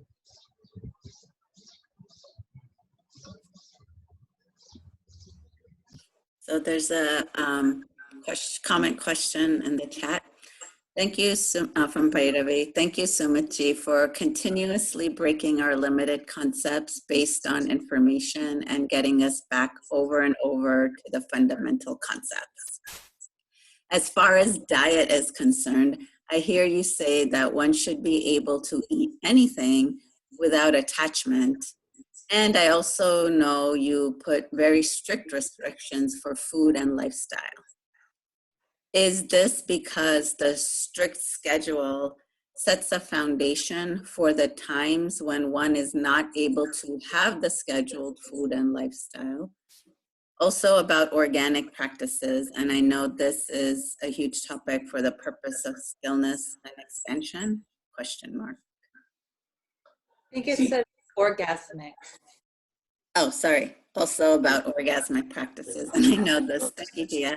I thought you asked me something out of syllabus, organic practice. So, anyway, so I'll come to the diet. See, diet, what I put through practice is first of all is to have a stillness into the body, but to understand that your craving should go. Your choices should not be your diet. Your diet should be the inherent ability of your Agni to digest anything. But if you have to burn a jungle, you cannot put fire on the grass straight away. It will go away. You have to slowly light a small fire and eventually it will burn the jungle. So similarly in your body, your Agni has to first propriety. When you do a havan, you put ghee to it, you put small Agni and you keep on putting ghee to it. You're not saying I put the ghee and I'm done. You have to keep on kindling the fire till the fumes go to the heaven. Same thing happens into the body. You have to slowly but surely keep your body with awareness to a point where you can digest anything in your body becomes like mercury. Whatever you're putting inside, it is not gaining weight. If you're not eating, it is not losing weight. When the stability comes, your body can eat anything. The diet I put for a lot of people is to kindle the same thing, but with respect to their ailments. I'm not teaching them to go to some higher place. Secondly, about orgasmic practices, what you said. Again, the point comes the same. It is not about how you do the practice. There is no energy transfer just because you're doing a practice in a particular way. The practice occurs is, are you trying to understand this stillness and this nada, the one which is coming together, the one which is going on. So once if people understand that I have developed a body, I've developed a flow where I can be still, where I can understand this nad within. Same thing happens with your partner, this nad within. The concept is to understand the nada, not the concept is of the 5 senses. And then through that processions, what happens is that, and this practices sometimes, because of this energy lock which is created, eventually certain nerve channels open within the body. These nerve channels, because they are dried up, they open up, they start receiving certain supply, nervine complexes. And eventually that takes your breath, that takes the prana consumption to very less and retention to very high. So this is a shortcut method. It's not necessary if somebody has to indulge in this practice. Somebody can do it on their own. But for humans, the most natural way to understand this reproductive energy is through copulation. But that copulation comes at the behest of reproduction, at the behest of validation. It never comes at the behest of self, choice. That you are doing it not because to gratify yourself, you're doing it because something still within you requires it. And that only comes through cultivation. That cultivation happens on what kind of a choices you make, what kind of a lineages are you following. If somebody is happy with their kind of practices and they are developing on it, then probably they can go. Such practices, somebody can initiate you, somebody can give you the concept, but eventually the stillness has to be prepared with total mind cluttering. One might know all the practices, but if you're not able to cut the chaos outside with terms with your relationships, with your food, anything, economic, personal gain, then this practices is of no use. So one should only indulge into those practices after the body is seen as a yantra, the pran is seen as a mantra, and there is no association of male or a female. It is just a shortcut method to access those breaths. But for that, you should first know your breath. And these things are a little bit, complicated. People associate, but eventually when this cultivation goes, then you don't even require anyone to do it. You can do it on your own.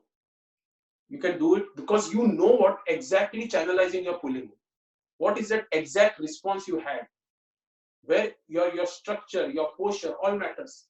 If your posture is bad and you're doing a practice, it is not going into the small space where it needs to go. It is that the touch has to be right one. If I touch here, it is fine. If I touch here, I'll die. That marma is there. So that alignment, that breath and everything, and diet, discipline, mind benefit, all contributes to it. Thank you, Dr. Sumit. Thank you so much. Thank you.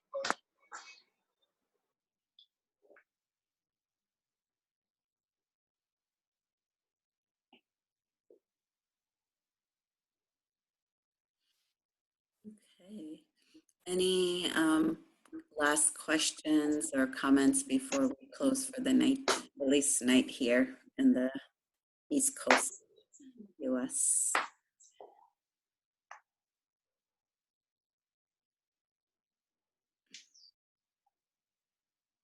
And just go ahead and unmute yourself. Very grateful. Thank you, Dr. Sumit, and thank you so much for this opportunity. Thank you, Shweta. Oh, you're welcome. Thanks for coming. Okay. All right. Well, thank you once again, Dr. Sumit, for sharing with your Dr. Sumit bums.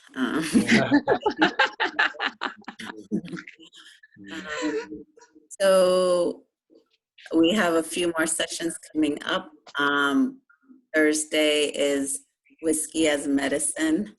So session where will be Dr. Sumit's experiments and awarenesses with using alcohol for therapeutic as well as spiritual on his journey, and possibly he may share his, well, you publicized it, right? So the same breath that you do for drinking, so that'll be a practical. So I know folks have been looking for practices, so that's a practice that he. We should keep our whiskey glass ready. Absolutely, this is a hands-on workshop. Perfect. So bring your spirits, especially your single. And I think at least on lockdown, our liquor store is still essential, so hopefully you can access stuff. And then this weekend is Breath and Death as well. And then there's a closing chat, chai chat session for next Tuesday. So that's another open forum to ask anything or any inquiries that you may have. And so to contribute to Dr. Sumit's diet, milk and pizza and liver gizzard diet, whatever you're eating or not these days, all donations are welcome. The link is in the chat. And yes, so thank you once again, everybody, for showing up, and hopefully all the sharings are supporting you and on your journey. Oh, definitely. Thank you so much. Thank you, Shweta. Wow. Thank you so much. So beautiful. Thank you for your generosity. Love you.